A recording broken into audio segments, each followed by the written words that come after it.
Hello, everybody. Thank you so much for joining me for the Mary Washington National Ready Regional Coach Call. For those of you that I haven't had a chance to meet in person, my name is Emily Owens and I'm the Vaso State Director. And we are going to go over everything that you need to hear tonight to get your teams ready to compete February 28th in Fredericksburg at the University of Mary Washington. I do have some coaches joining me live tonight, so they are free to ask questions in the chat or at certain points, I'll prompt, and if you have questions that you want to ask over a microphone, you're more than welcome to. Especially for people who might be watching this later as a recording, it always helps to have some of those common questions that may be on your mind. Chances are they're on someone else's mind, and I can address them. So, our agenda for tonight is that we are going to look at the things that you need to do to get your teams ready before tournament day. So we'll just go over a lot of the things that are in that coach checklist that I've shared with you. And then we'll also walk through tournament day, go through the flow of what that looks like with impound and session events. We'll talk about some logistics in terms of the Mary Washington campus. Um, and yeah, from the beginning of the day to the end, what that looks like for you and your team. So, first, want to give a big thank you to all of you for providing your event supervisors. It feels like a lifetime ago that I emailed them in the beginning of January, notifying them of their positions. Um, but they've heard from me since because I sent their lunch order the other day. So, if you need a reminder for yourself of who we selected from your submissions, you should be able to see that in the coach portal. Um, and then the event group leaders will be in contact with them no later than really this weekend, I expect to confirm logistics for the day. I'm offering tomorrow night my final live ES training that these people have been invited to. Some of you, as coaches, are serving as event supervisors. So everyone will have had the opportunity to have live training to be ready for that big day. Also, we have our shift volunteer signups currently going on. Thank you all so much for already being so on top of that. We only have like, I think, 8 shifts left to fill from schools, which is phenomenal this point before the tournament. So for any of you that your schools have not yet fulfilled those requirements, teams are required to provide day of volunteers. There's a place where you can see that in your coach portal view of like who your volunteers are, and how many shifts they have to cover. Um, they pick their shifts once they make their volunteer account in the volunteer portal, and then I approve the shifts. But we don't assign them. It's not like event supervisors. They can choose any shift that's available that meets their time availability. This could be parents, it could be mentors, it could be coaches. There are also, I can't remember as of this morning, but we do allow high school students to volunteer for select shifts. There were still some available earlier today. I don't know the exact status of that now. But this is obviously a very different role from event supervisors. They're not needing any training. They're showing up, they're running timers, they're helping with equipment, etc. So just make sure that they're signing up for the UMW volunteering. And of course, we appreciate anyone who's able to come lend their time to us on tournament day who make all of this possible. The event supervisors, the volunteers. It takes a large crew to get this done, especially with us running all 23 events in each division at this large tournament. All right. So the coach checklist, my one pager, which admittedly gets harder and harder to keep to one page of all the things that need to be on your radar as we get closer to regional dates. So um, most of what I'm talking about with the like preparation for the tournament is linked somewhere in this document. And then a bunch of the stuff that I'll talk about, even with tournament day, will show up in the other reminders. So I did send the slides out in advance. A lot of things are hyperlinked in the slides, including this coach checklist. But the checklist itself takes you to most places that you need to get to. So, um, would really encourage you to work through that and use that as a guide as we're meeting some of these upcoming deadlines, because there are a couple for Friday that we need to make sure are getting done. And that deadline is rosters. So every student who's competing in a VASO tournament needs to have a permission form filled out from the VASO website before competition begins. When they fill out that permission form, or rather their parent fills out that permission form, the student's name then gets populated in your list of students that you can assign to rosters. And I know many of you have already gotten close to finishing your rosters, but there are, of course, uh, lingering students who need to get it in for all teams, etc. So just make sure that they know that your deadline is this Friday at 5 p.m. If they do not have a permission form completed by tournament day, they can't compete. This is firm. I will not allow a wristband to be made for any student that doesn't have that permission form done. So you can check the completion status of that on the portal in your available student list. So what that looks like, I will go to my example. So actually, first, the permission form is under middle and high school. Permission form right here. If you have a student who insists that they have filled out their permission form but they are not showing up in your list, just make sure that they're choosing the right school, especially our schools that have a middle and a high school counterpart. So like basis, make sure they're picking middle school versus high school. Lake Braddock, same thing. So that may be part of the issue if they are filling it out and it's not showing up in your list. But we try to catch those when we go through and look at why is there a 10th grader signed up for Lake Braddock Middle? But we don't catch them all. But so in your coach portal view, create your team is under your manage regional pieces. And then you'll be able to see, if you scroll down, your list of students. So every student who has been assigned or like who has filled out the permission form, their name will show up.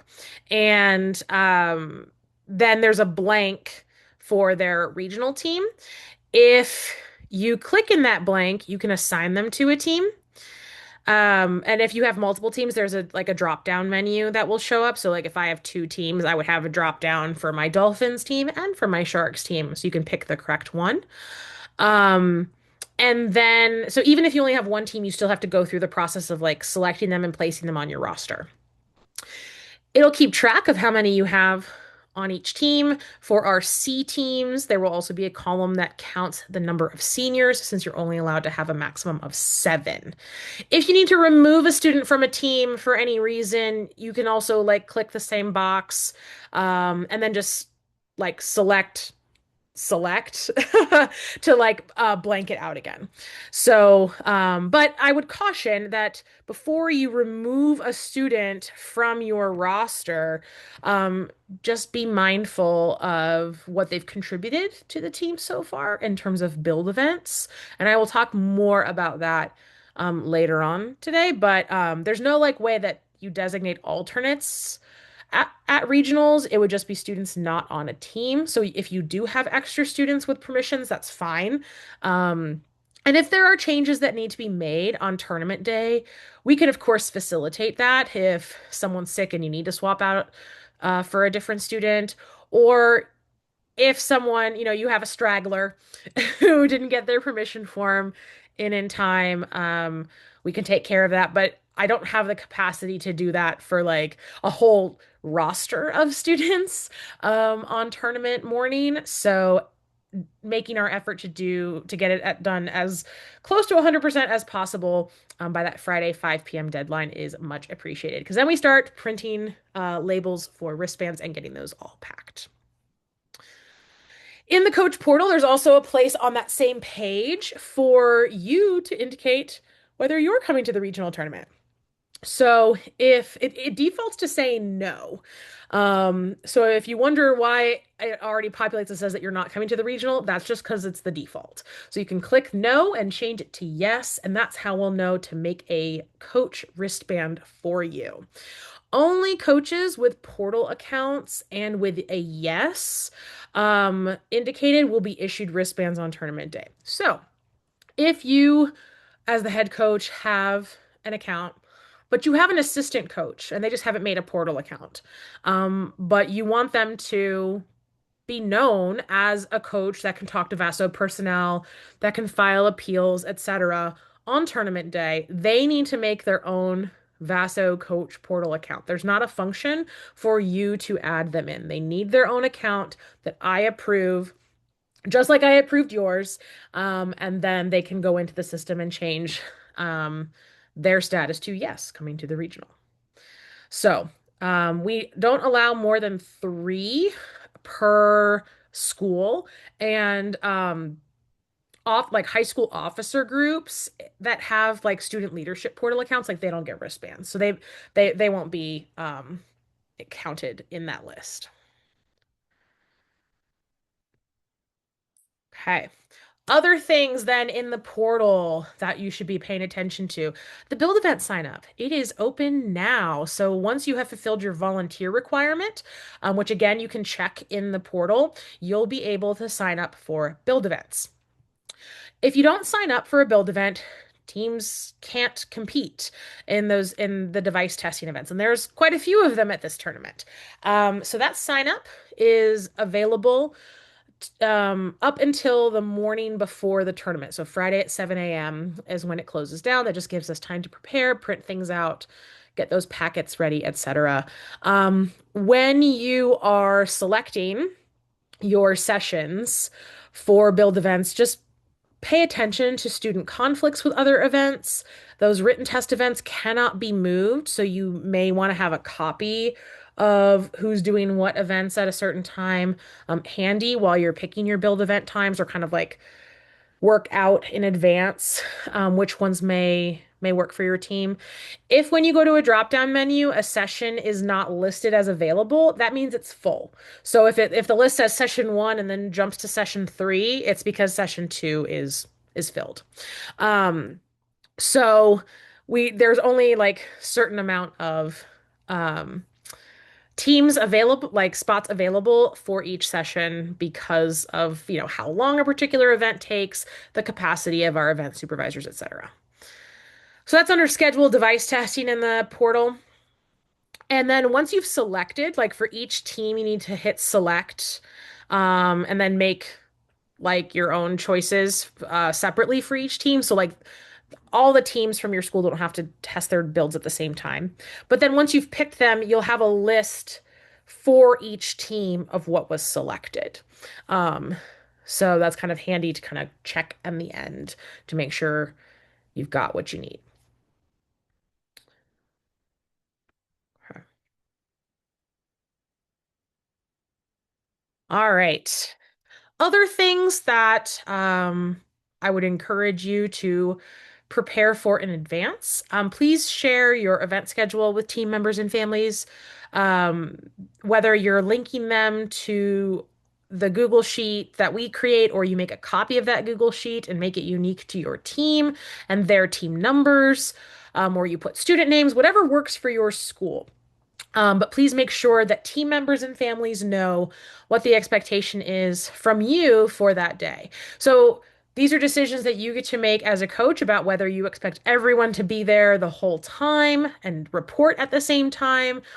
Some of you may be traveling together by bus, or maybe you allow team members to show up later in the day if their events aren't until later. But please pay attention to impound events so that devices arrive on time. Even if their scrambler isn't being tested until session six, they still have to impound it first thing in the morning. So making those expectations clear. Please prompt your students to double check that they have the necessary materials for their events, that they've got their cheat sheets, their binders, their devices, like who's bringing the device, logs that go with them, anything like that. And then depending again on your team structure, if you're the person packing chemistry event kits and bringing personal protective equipment, just like making sure you have what you need, or if that's delegated to us, certain students or other like assistant coaches, just making sure there's a plan so that we have the right goggles that we need, that we have all the right chemistry equipment, etc.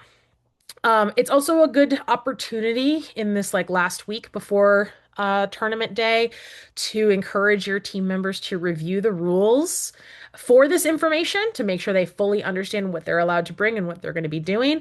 And then also making sure that they are aware of VASO clarifications. So a reminder that VASO posts clarifications that are equivalent to rules. They're on our website. Build events especially always have a handful of them that will inform like how we're running those events at our tournaments. So would really encourage you to share that with your teams if that's not already on your radar. And then of course, especially because we only have like a handful of local Fredericksburg teams that like make sure families know how to contact you since you're traveling. All right. Before we talk about day of, what other questions do you all have about preparing in advance for the tournament?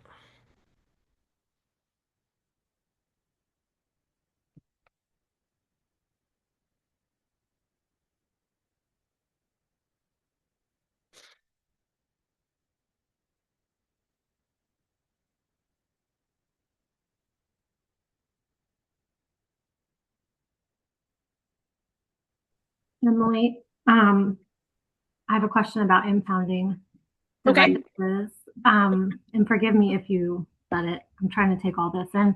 Um, does it have to be one of the students who is competing in that event, or could it be another student from their same team? Great question. So I do have a section we'll talk all about impound, but to answer your question directly, it can be another student from their team. So anyone from the 15-person team is able to impound a device for an event. Yep. All right. Let's get into what tournament day looks like. So we have a packed schedule. This is the Division C schedule. So if this is your first year competing in Science Olympiad, you can see that we start bright and early at 7:30 a.m. And then our awards ceremony will probably conclude about 12 hours later. And so I'm going to walk through each part of the day from check-in to impound to the actual sessions and then to awards. So we also have the complimentary B schedule. Looks really similar, but of course, different events.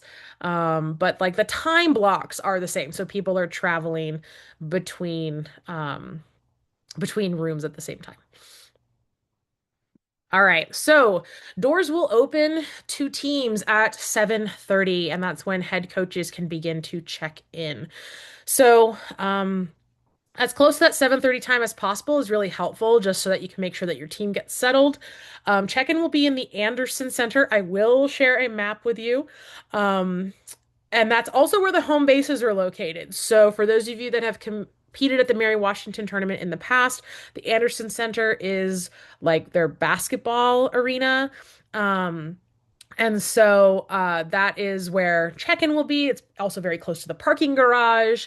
It's where concessions and lunches will be available for purchase. And it's kind of a nice little hub, but everyone's going to be in that Anderson Center space. So coaches are the ones who check in with me and with like the at the coach check-in table. Individual students and parents do not check in with Vaso. They check in with you. So you check in on behalf of your whole team or multiple teams. During check-in, we're going to ask you to verify your rosters. Let us know of any roster changes you need to make. Verify your count of students. Double check the wristbands that we'll give you. I'll talk more about wristbands here in a second. And then, if all of that's good to go, then you'll take that to your team and give them their wristbands to secure on their person. We'll also, of course, have maps Two. available. Rebecca, do you have a question? No, sorry. Oh, that's okay. Okay. So, here's a handy view of um, where we're going to be on the Mary Washington campus. So, um, number 4 on this map is the Anderson Center. It has like this parking lot in the front that buses could do like drop off at, but there's not actually like day of event parking available there because it's like faculty parking. The parking will actually be at number 6, which is the parking garage, like pretty much right behind it. There are sidewalks that lead from the Alvey parking garage to the Anderson Center. So, Anderson Center, like I said, home bases, check in. That's where concessions will be. And then attached to it is Gulrich Gym, which is where a large number of our device events are held. And then very short walking distance is the Jepson Science Center, which is where the bulk of our written test events are. Actually, all of our written test events are there.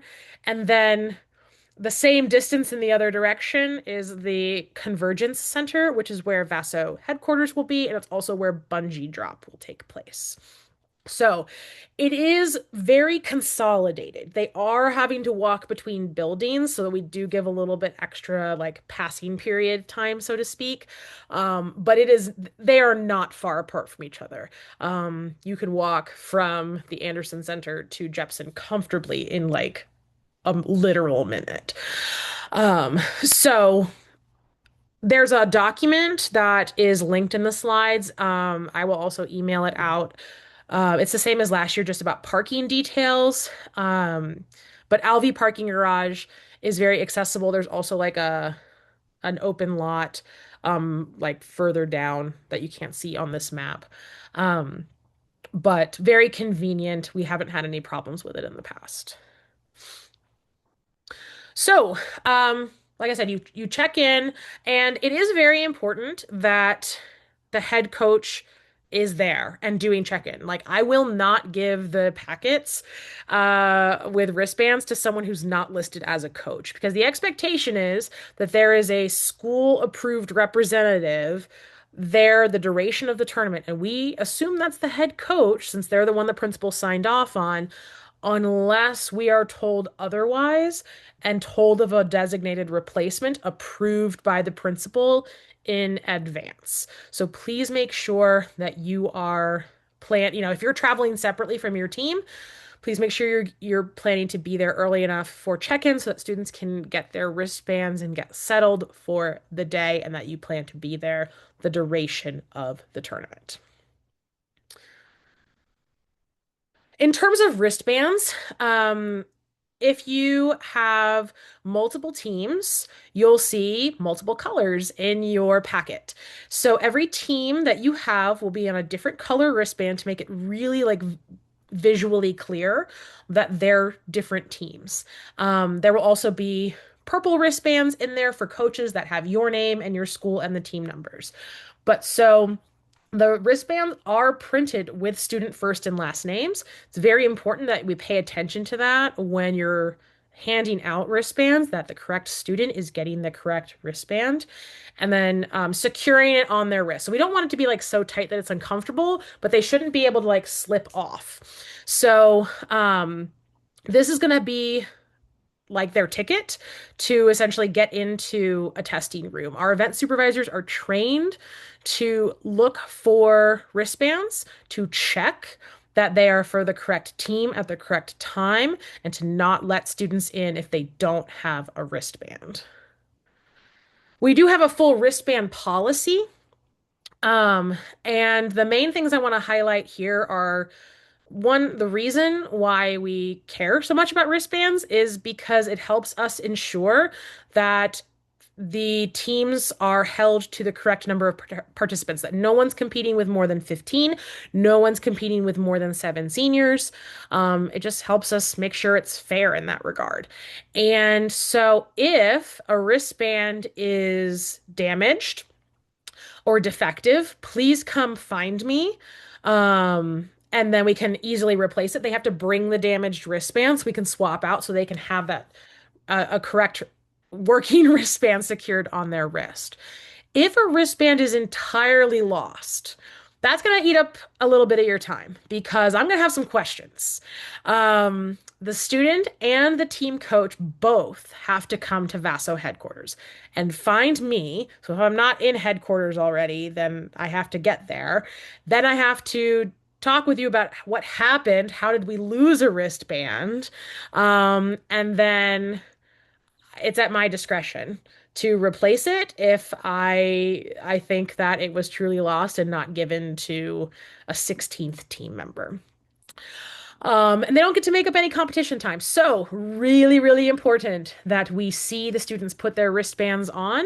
If you hand it to a child and then they just walk away from you, uh, that is probably a recipe for them for at least one person losing it. So would encourage if you have other adult helpers, especially for our younger students, to right then and there when you get those wristbands with your team around you, get those secured um, on their wrist.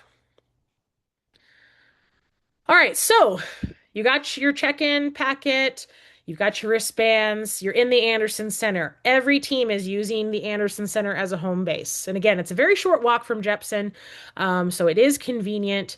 But there's no like designated, like, like you're not in separate rooms, right? So the space for each team is going to be a little fluid. So please make sure that students and parents are respectful of other teams' belongings, devices, and spaces. Um, Once competition gets going, students are not spending a ton of time in their home base area. So please be mindful of the space that your teams are taking up. Um, because we do need to fit all the teams in there. It is helpful if there is a knowledgeable adult who's kind of staying in that home base area for when those students return. And also, if Vaso needs to find you to talk about something for whatever reason, we'll often check in the home base space first. Or please make sure your contact information is correct in the portal because being able to like text you or call you may also be a little bit easier, especially if we haven't had a chance to meet in person to know who we're looking for. We do have a cleanup policy that I want to make sure everyone's aware of. This is actually for every event as well as like the whole the whole tournament. Oh, Kenny, I see your question. So last year we were restricted to one side of the gym only because they couldn't put down the risers, but I have asked that question to make sure that we can get both sides to make that a little more comfortable. So that is my intention. I will report back if that is not going to happen. But there are also pockets of space, especially if, fingers crossed we have nice weather, where teams may be able to congregate. But I will double check on that. So for cleanup, please treat all spaces with respect or share that with your students that they should clean up after themselves. We have the ability to impose a cleanup penalty to a team's overall tournament score if their area is not appropriately cleaned up. And this could also mean, it's not just like trash, but also like building event materials or, things like that. They shouldn't be like constructing stuff in the Anderson Center and getting tape and glue anywhere. They shouldn't be, yeah, they should be collecting their trash. We'll give you a trash bag to help with that. Um, and in terms of actual events, the same is also true. They should be cleaning up after themselves at the end of an event, even if that's just like organizing their papers, or of course, in a lab event, there is cleanup is like part of the event and making sure that they leave a space just as they found it.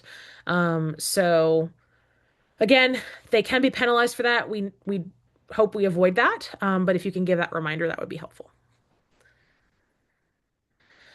Note about the team home base area as well. The gym floor of the Anderson Center will not be open for use.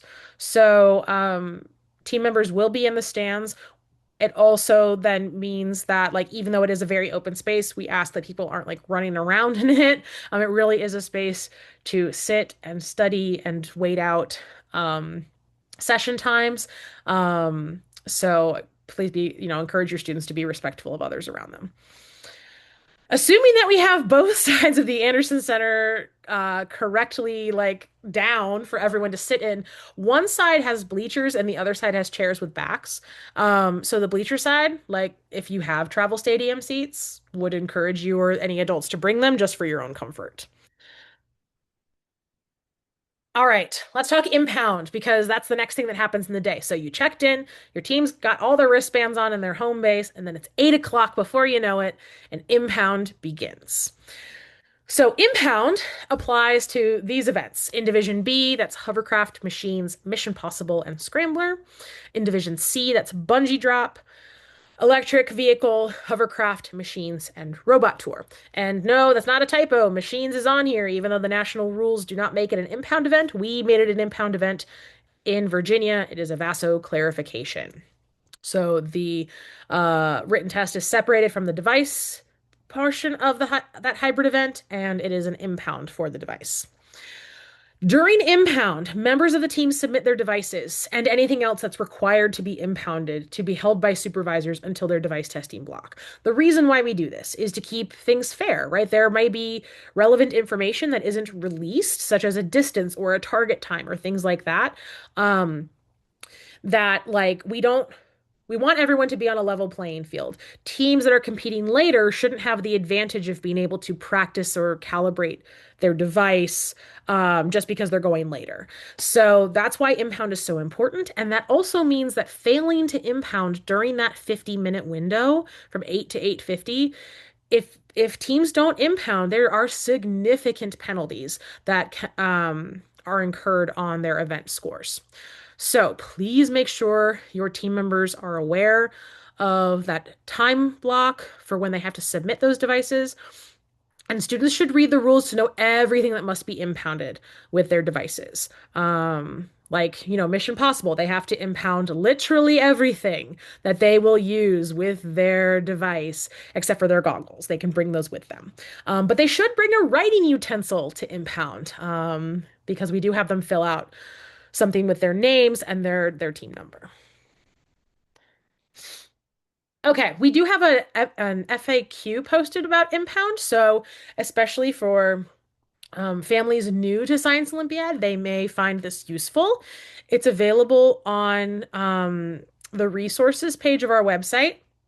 And it just kind of explains a little bit more about why impound is so important.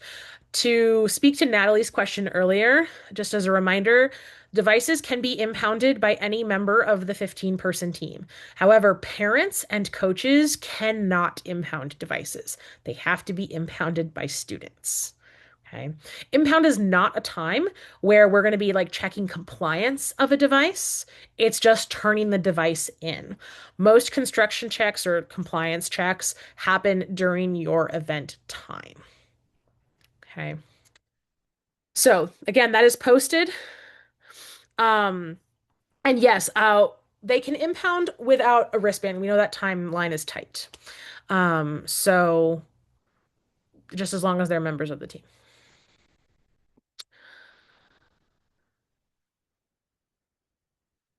Oh, yes. So Karen has also provided like an additional relevant thing to look for. Some events have very specific parameters about how your devices must be impounded. So just keep that in mind, like detached weights, detached batteries. So those things, it's not just about what's being impounded, but like how it's being presented in impound. So those things are clarified through the rules. So please make sure that they're aware of that whole picture of what that how it has to be impounded.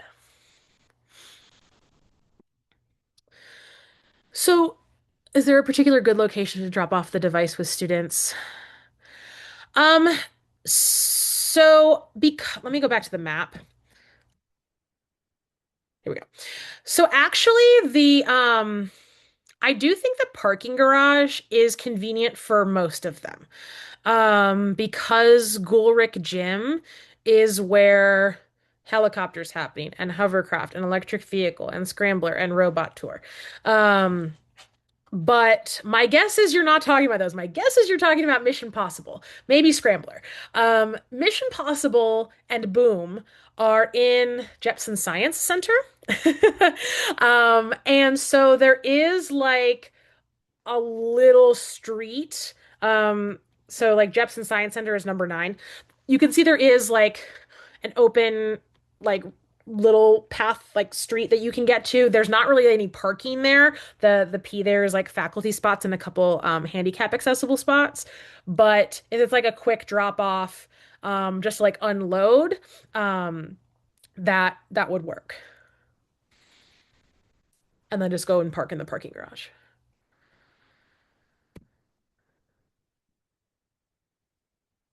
Okay. Let's talk a little bit about device testing when they return for their like designated session. So when you sign up for a general session block for your team, the teams aren't going for the most part not going to use that entire session block. Mission Possible gets pretty close. But there's not like a set order for teams in that same block. So if your students really want to go first, for their like they show up for session 4, they want to go right at the beginning, then the event supervisor may ask, if there's anyone who would like to go first or who has events in the next session, etc. But just know that if they're not like brought in immediately to test, or if they're not called immediately, that's okay because testing of devices, again, except for Mission Possible, really takes no more than like 15 minutes. Mission Possible is its own special beast, where all the teams in a session are called in at one time and doing their setup in parallel. So that's really the only one where they should be there they need to be there at the beginning and they should expect to be there for a good chunk of the time. Um, During the testing time for their devices, that's going to include discussion between the participants and the event supervisor. The event supervisor is going to have some questions for them, talk about the design, the construction, etc. That's when they'll do their construction checks for a lot of things, the measurements that they'll make of their devices. And then, of course, the actual task for competition itself. So all of that wrapped up into that 15-minute time period. Of course, when they show up for their event, they need to have the appropriate safety equipment. Otherwise, they're not going to be able to test their device. So, certain build events require goggles. They need to have them with them. And then, of course, if it's not an impound event, if it's like helicopter or boom, then they need to bring their device with them. For all the other events, they'll have been impounded. For most of our build events, they're going to be open to viewing. So it's really all the like 100% builds. The machine's device testing is in a room that really isn't going to be accessible, but you can watch Bungie and Boom and Electric Vehicle and Mission Possible and Robot Tour, and a lot of them are going to be in that same gym space that open for viewing. Would really encourage anyone, parents or coaches who have the time to go and watch and check those out. But nothing to see in a written test, just those devices. Speaking of their goggles, just wanted to remind our coaches of like what we're looking for in their goggles. So if an event on the rules sheet says that they're category B goggles, we're looking for them to be like impact rated safety goggles. They're going to have this designation on them that says Z87 plus. So like for boom believer, like they need that. And our event supervisors are trained to look for that or ask about that. So they need to have the correct type of goggles. We'll also see some that are category C, mainly see those more in our chemistry events that are going to be like chemical splash goggles, but please make sure they have the appropriate marking on them for those build events that require impact rating for safety. The devices that they are testing, some of those questions that the event supervisors are going to ask about them are going to be things about like who designed it, who constructed it, which parts of the construction did you do? And so this is a good reminder for your teams that devices may be constructed only by members of the 15 student team. So Whoever is on that roster on tournament day, that needs to encapsulate all the builders for that team. So, a couple scenarios here that I just want to remind people of. Number one, if you have a student that can't make it to tournament day and you're deciding whether or not you're going to replace them with another student that you have available, you need to ask yourself, did they help construct a device that's going to be submitted on tournament day? If they did, and you still plan to have your team use that device, you cannot remove them from your 15-person roster. They would need to stay on it. Or if you remove them, then they have to use a different device that was constructed within the new 15-person team roster. So be mindful of that if you're looking at swapping students out close to tournament day. The second thing, or the second scenario is, let's say you have two teams, Team A and Team B. Team A and Team B practice together, right? They're from the same school, but on tournament day, they're competing against each other. So while they can talk generally together, while they may have learned how to use different tools together, Team A, like not a single member of Team A could have built anything for Team B. Like, can't have done a single part of the building for a Team B device. They are separate. Okay. So just make sure as you're going through those final checks with your students that that has been honored because they will ask about it. They actually have to sign off about it um, on the like score sheet. Also, mentors are absolutely prohibited from having constructed any part of a device. Parents, coaches, teachers, no, they can't have done anything on the device. They could have overseen that they were using the tools correctly.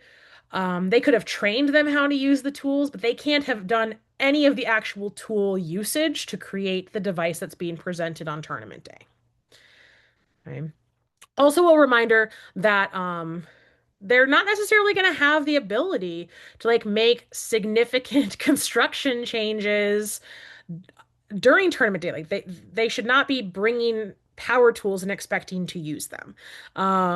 There are of course tweaks and things that will happen during competition time. That's allowed in many of the rules for build events, but we're not doing full construction on tournament day.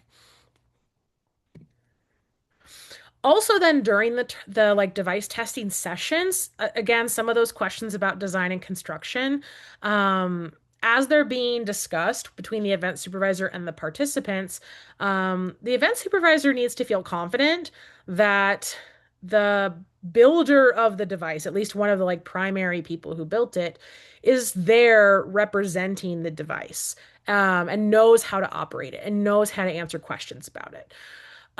Because if they can't answer questions about it and they don't know how it works, then the event supervisor is going to have follow-up questions for your team.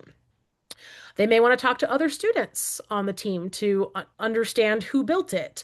And if they still can't answer those questions in a satisfactory way, one of the possible outcomes is that the event supervisor might conclude that the students didn't actually build it.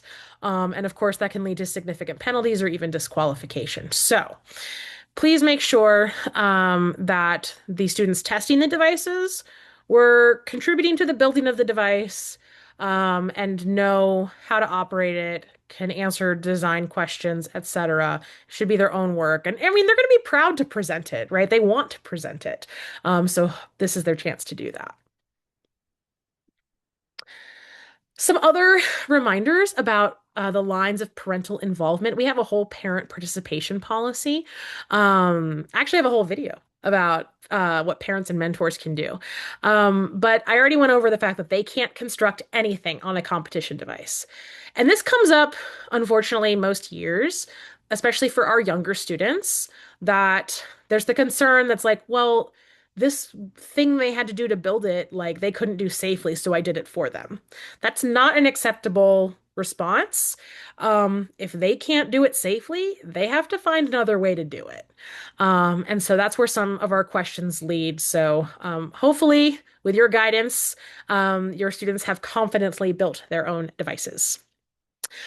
On tournament day, also parents are prohibited from testing, assembling, or calibrating competition devices. This should be solely in the hands of the students. Also, then during the actual competition itself, parents should not enter the competition area, right? There's going to be like clear delineation of like where the build events spaces are happening and where like the spectator space is. They should not interfere with an event in any way. They should not offer advice or coaching from the sidelines. Even if they're the mentor for that event, doesn't matter. They just have to watch. We will assess penalties if interference is seen. And then this is a really big one. No one is allowed to touch or take pictures of another team's device. You are allowed to record your own team's device or take pictures, but don't be surprised if the event supervisors ask, "Hey, is this your team?" Like they want to make sure that it's not some other team taking pictures of your students' constructions. So be mindful of that. You're only, focusing on your team's devices. And then along with that, parents should not be contacting me directly. These should be addressed by you, and then if you think it merits a conversation with me, then you bring it to me. Um, and so I'm happy to answer those if they've gone through you and kind of been vetted as things that you are not able to answer without my consultation. Okay. Other things about device testing. I mentioned that they have to like attest to the construction done by the 15 student team. That's on the top of the checklists. So this is exactly what it looks like. They have to put their school and team name, their team number, the names of the competitors for that event, and then we ask them to sign that it was built only by members of their 15-person team. There's also a couple other questions.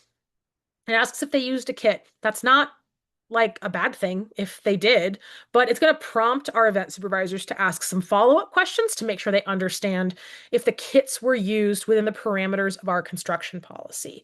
So for pretty much every event, except helicopter, we expect that kits that are used undergo substantial modification. And they have to be able to talk about that.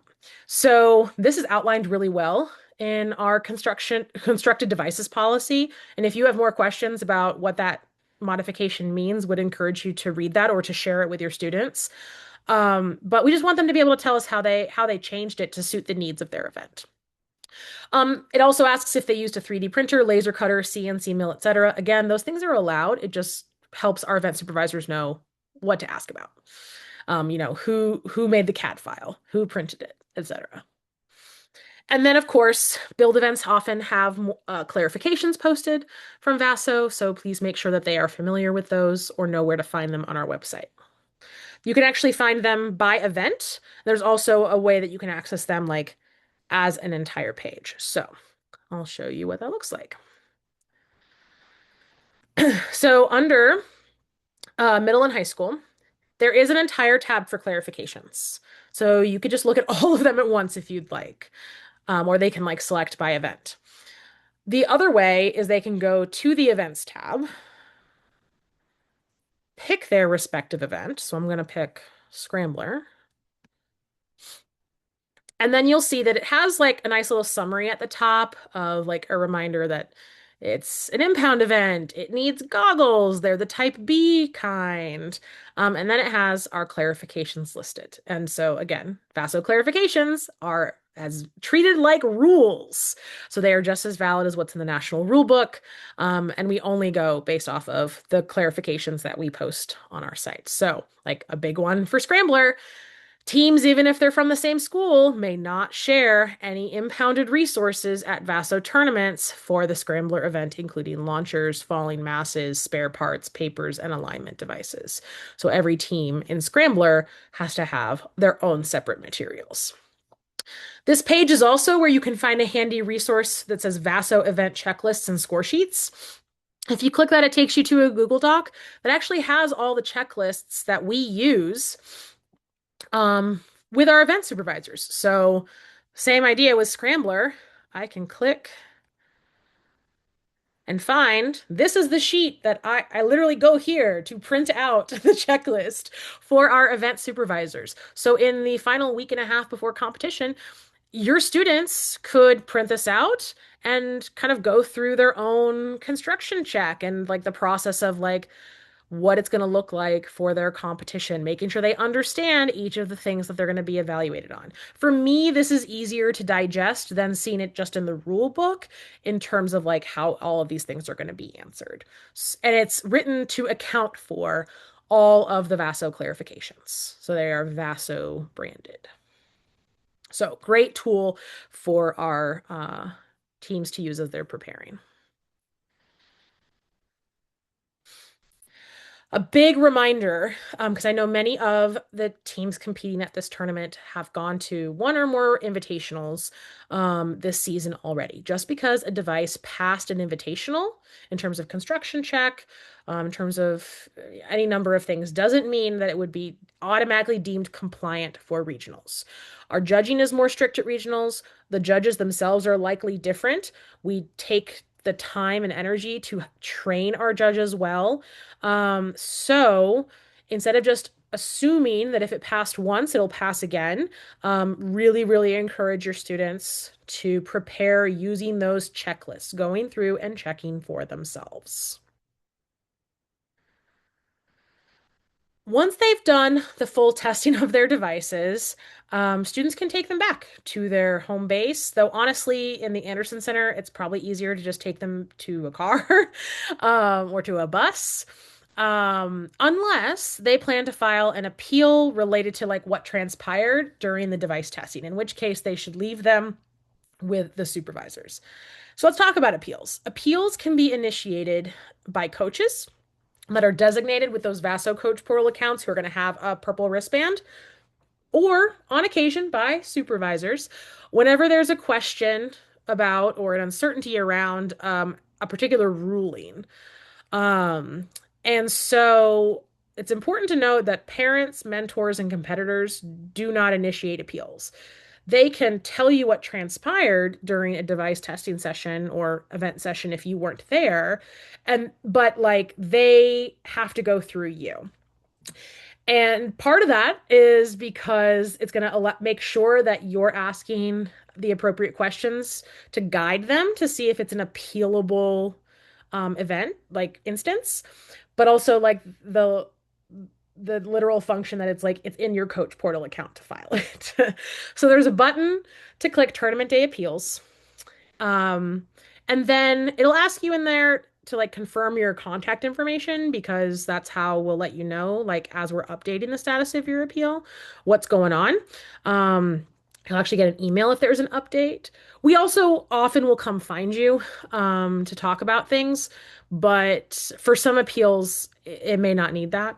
Um, but it's important that you know the timeliness of appeals. Appeals must be filed within 1 hour of the end of the relevant event. So let's say that your students come out of the anatomy and physiology test and they insist that um, there were questions on the test that were not within the scope of the regional level rules. Okay, they come back and tell you that.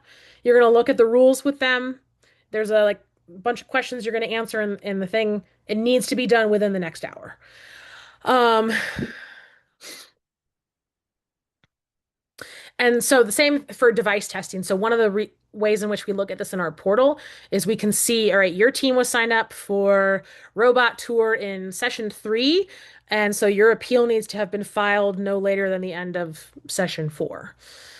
Okay, question in the chat. Can students wait for device testing after appeal has been settled? For example, Boom qualifies for bonus or not. Once it is tested, it may break. Um, I think that would have to be a case by case basis and talking to the event supervisors. Event supervisors do have the ability to connect with us directly, that we could try to send someone there in the moment to help like figure that out. But we also don't want to hold up the rest of like the tournament schedule.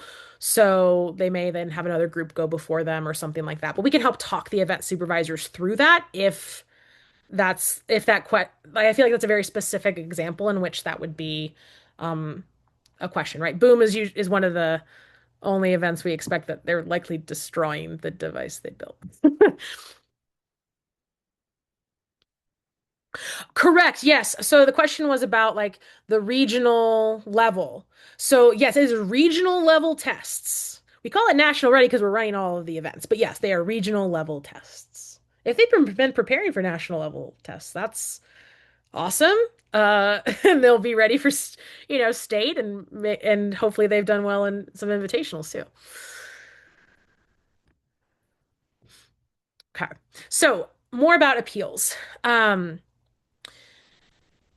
it's going to ask you to like sit down with the student and make sure like you literally look at the rules and we're going to ask you which rule in the rule book was not followed. It is very helpful and important that you do this step to like verify both for your understanding, for the student's understanding, and for our context, like the specifics of the rule that's being questioned in terms of its implementation. Um, and so if you don't have ready access to a rule book, like on your computer or a printed copy, I would just, locally download it, or if you prefer printing it, feel free. But just know that like that's something you're going to need to access for potential appeals. Appeals need to allege that we broke a rule or that your team's testing conditions were substantially different from other teams. So an unacceptable appeal justification would be like, oh, we didn't know about that rule, or we think we don't agree with that rule, or it was too hard of a test question, etc. So it needs to be, here's this rule, we think this wasn't followed, here's why we think that, and here's our proposed solution. And that will give us the context to move forward with our appeals team to sort out what happened, and hopefully come to a resolution. We do also have an appeals FAQ on our website that's available on the resources page. Again, kind of highlights all the same things I just talked about with some examples of reasonable appeals. Um, and kind of the parameters of how the appeals team operates. So again, if you have competitors that are new to Science Olympiad, that may be a good resource to direct them to if they do come to you with questions about things that happen at a tournament. Because sometimes it is just like, oh yeah, things didn't really go our way, and that's kind of frustrating. But sometimes it really is like, no, I think this wasn't done correctly, and I want to know the path forward. All right, other questions about just like general device testing or appeals stuff before we breeze through the rest of this with like the written test sessions? I promise we're through the bulk of it. The device testing stuff takes a little bit to get through.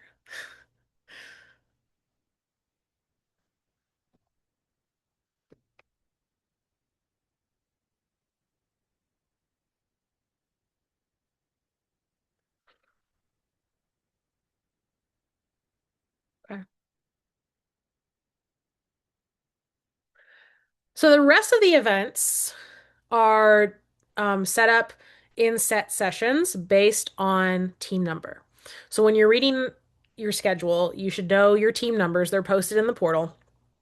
And that will tell you when your team is doing astronomy versus when your team is doing designer genes. And we don't change those. So event times are not moved. Like under no circumstance do we change those to accommodate late arriving participants or event conflicts or anything like that. So again, just a reminder as you're doing your build event signups to be mindful of the other events that your students are committed to that can't be rescheduled. For these events, they will pretty much use the full session block of time. So participants are expected to be there at the start of the session to receive instructions, and they should anticipate being there for the 55-minute period with their partner. If they come late, they will likely be permitted entrance, but they won't get to make up that time, and they will still have to receive, instructions, especially around safety components. So again, we've given them time in between. Like they have 15 minutes of like passing time. That is more than enough time to navigate like from Anderson Center to any room in the Jepson Science Center. So hope and we, instruct our event supervisors to be mindful of their start and end times to keep everything running on time. I always feel at this point like a broken record, because I'm going to say once again, your teams should be reading their rules. That would be like if I could only say 3 words for the rest of my time as state director, it would be read the rules, read the rules. Um, and I think that's helpful for kids to hear over and over again. That even when I have a question, I'm going to tell myself to read the rules. Um, and so, in the context of the written test events, that means making sure that they're bringing only their allowed materials. Some events allow binders, some allow note sheets. They should know what they're allowed in each event. The details are important, especially when it comes to calculator types. Different events allow different types of calculators. And please make sure that they know they're going to need something to write with in every event, even the build events, even for impound, they need something to write with. The only student I can think of who shouldn't be holding a pencil in their hand is the doer in Write It, Do It. Everyone else should be, have a ready utensil. Speaking of Write It, Do It, just to make it clear, because I know some people have done like online invitationals, Vaso packages and provides the supplies for Write It, Do It, and for XDes. So like those events, you don't need to worry about. For like the specific, like we're not going to give you a list of things you have to procure. For experimental design, they'll of course still need to bring their calculator, their measuring device, their timer, but you don't have to get supplies for them. The chemistry events, we'll talk about the like equipment kits. And just like I'll show you a reminder about that. And then I do think it's really important that students also know that like you are not the keeper of all information. Like you don't know everything. I certainly don't know everything. So they should also be like referring to um the website, referring to the rules, referring to the score sheets, reading the rules again, etc. And they should check clarifications for all events. Okay, so the question is, what is the recourse or procedure if any event starts late and the students are dismissed late? So it would have to be a pretty sizable delay because of the amount of time in between the sessions. However, um, as soon as we're notified of like we hope through our training, our event supervisors know to tell us when an event has started late. If possible, we then ask them to like if it's the first session of their rotation, we'll just ask them to like cut it short and then cut all subsequent sessions short so that they're still letting students out on time.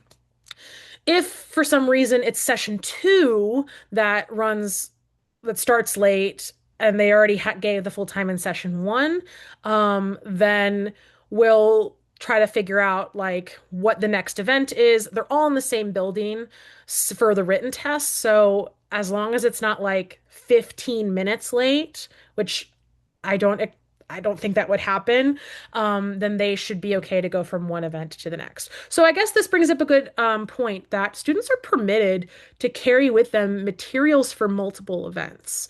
They don't have to like always go back to their home base.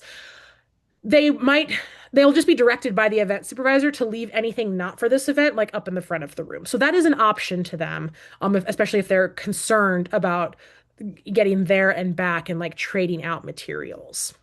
Um, but if after all of this, we have an event that gets out for whatever reason super late and we don't already know about it, this would be something that like we'll provide you a contact number that you can text on tournament day. You can let us know, and we would immediately come talk to event supervisors and figure out how we can remedy that for the impacted events thereafter.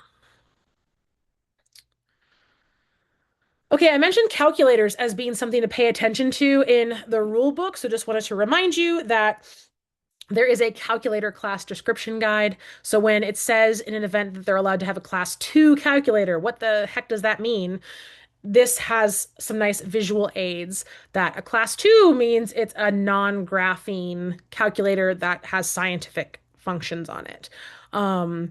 So, like Codebusters, they can use a 4 function.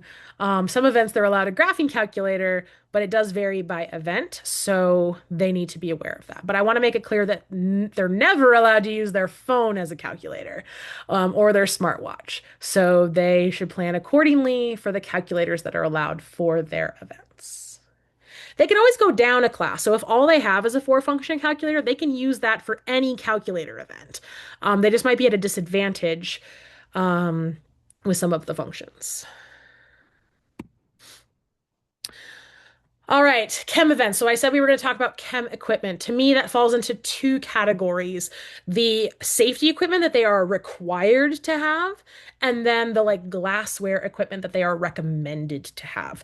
And these events in Division B are crime busters and potions and poisons. For Division C, it's chem lab, forensics, and material science. So these events have a paper-based test as well as a hands-on wet lab portion during their assigned session. When students show up to these events, they must have the required safety equipment that is written in the rules, or they will not be allowed in the testing room. Just full stop. They cannot come in if they don't have the right goggles, the right clothing, the right, apron or lab coat. And I'll go through like reminders of what each of those things are. But then also, they're permitted to bring a kit of equipment for each event. And they're going to be at a disadvantage if they don't have those materials. But they're not like they'll still be let in the room. So let's talk about the things that they have to get in the door. Actually, no, flip it. Let's talk about the kits first. Sorry, forgot my own slide order. Um, so for their kits, again, this is like things that are recommended, but not like required. They can, of course, have a box, and then in that box, they can put anything that's listed. They could carry the same box for any chemistry event. Um, I just speaking as a chemistry person, like they don't need everything on the list necessarily. They don't need every size of graduated cylinder. They don't need every size of beaker. Maybe they prefer to use test tubes instead of spot plates, or vice versa. If they've been practicing with their equipment, then they should pack what they're comfortable with. So they can kind of curate their box to fit their needs. But if they bring none of this, chances are there's a significant portion of the event that they're not going to be able to do. So this is the part of the B list. There is a comparable C list that's also in the back of the rule book. Now to the required stuff. So for what they have to bring in terms of safety equipment. So three key things. One is clothing. For chem events, they have to, this is in the rules for the chem events. They have to wear long pants, closed-toed shoes, long sleeves. If they have shoulder length hair, it needs to be tied back. And those pants cannot be tight fitting. They can't be leggings. They need to be loose fitting pants. So they have to be covered from the neck all the way down to the wrists, to the ankles, to the toes. So they have to be dressed appropriately. So that's one, clothing. Two is goggles. So for chemistry events, they have category C goggles. These are your chemical splash protection goggles that have indirect vents. So they have to be the goggles that are like form fitting to the face, leave those super nice goggle lines. And they have to have indirect vents. So that means they should not have just like the poked open holes like the ones on the right. They need to have the vents, the like the little knobs in this picture. They don't have to be like black like in this picture. This is just so you can see the contrast. But they should have those angled vents. Okay. Depending on your school's resources, it's quite possible that your school's chemistry goggles are also impact safety rated. So I know for my school, and I imagine this is true for many Fairfax County schools, their goggles that they give us for chemistry classrooms are also Z87 plus rated. So like they could use the same goggles for like any event in Science Olympiad. But you just want to check them before you try to use them for double duty. So you're totally allowed to have different goggles for different events if it's also personal preference. But for chemistry, they have to be like the full touching to the face goggles. Then they also have to have a lab coat or apron. Um, Whichever one they choose or whichever one's available to them must cover the torso and extend to at least mid-thigh.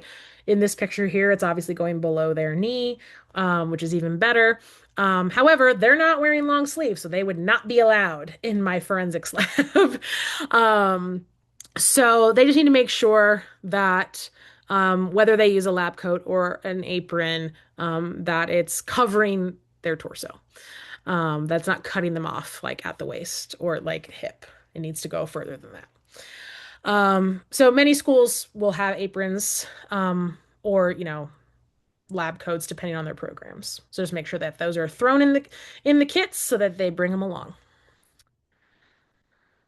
All right. I know this is a ton of information.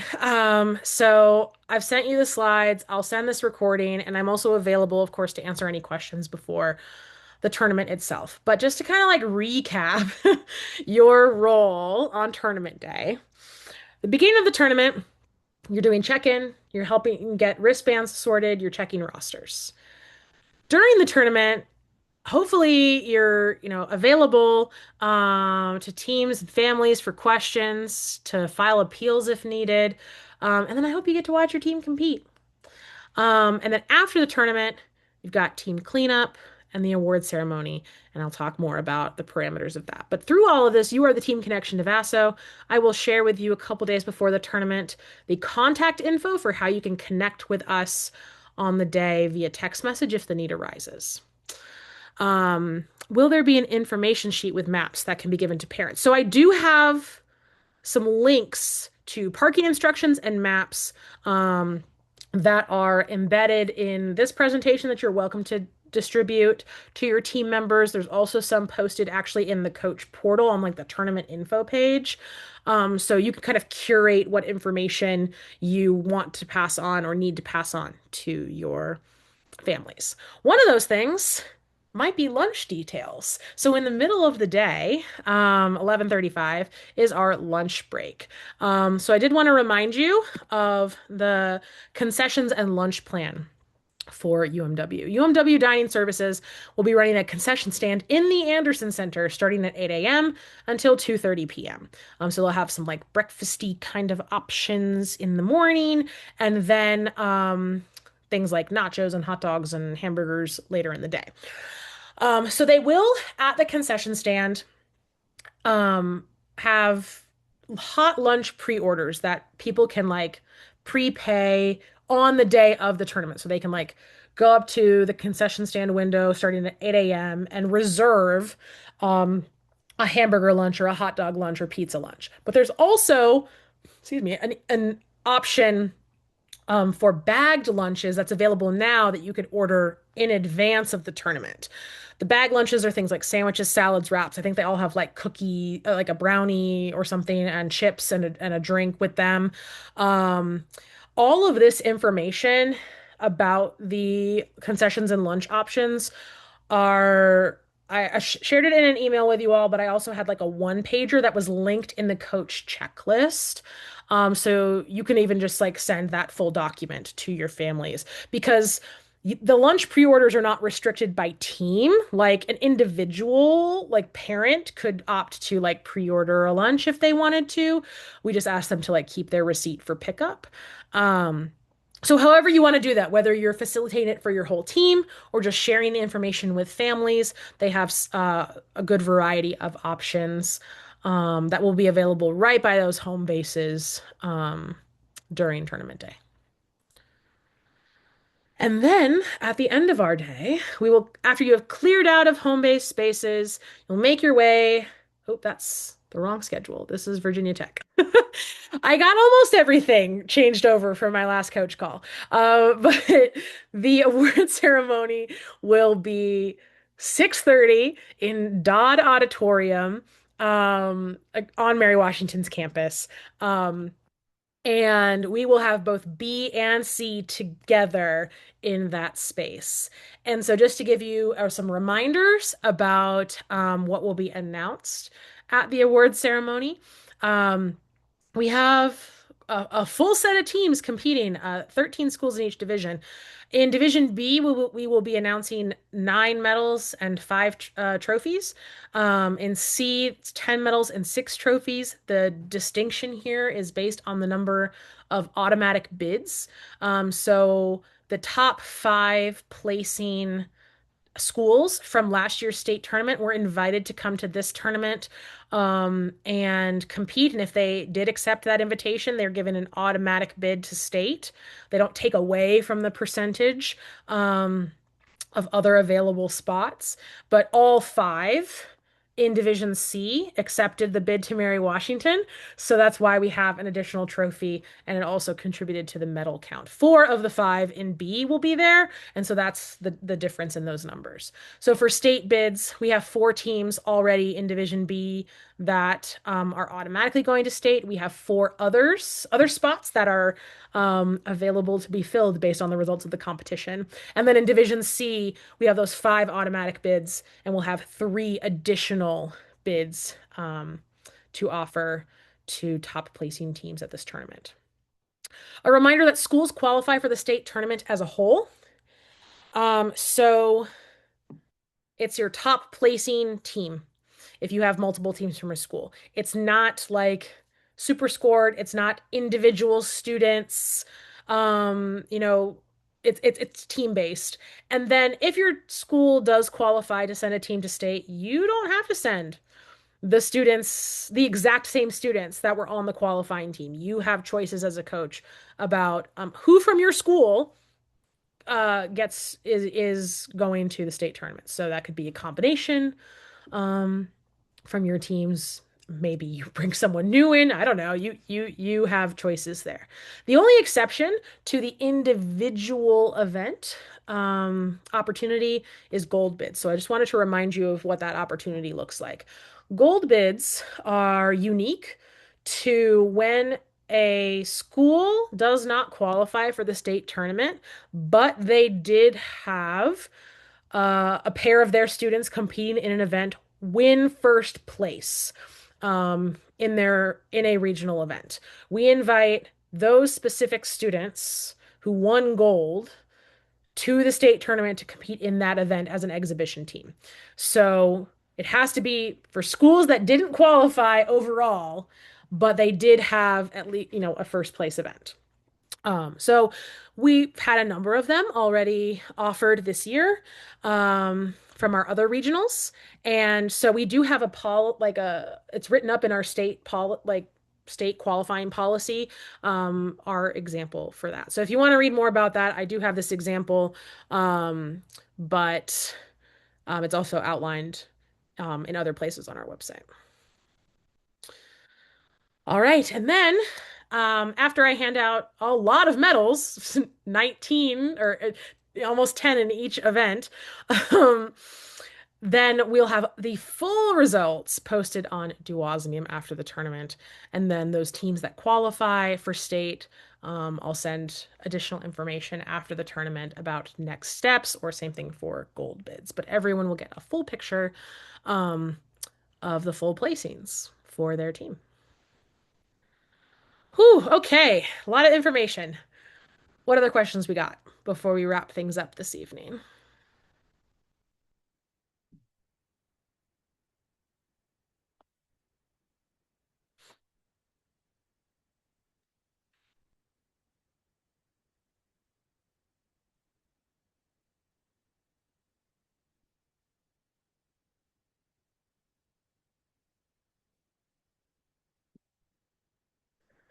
All right.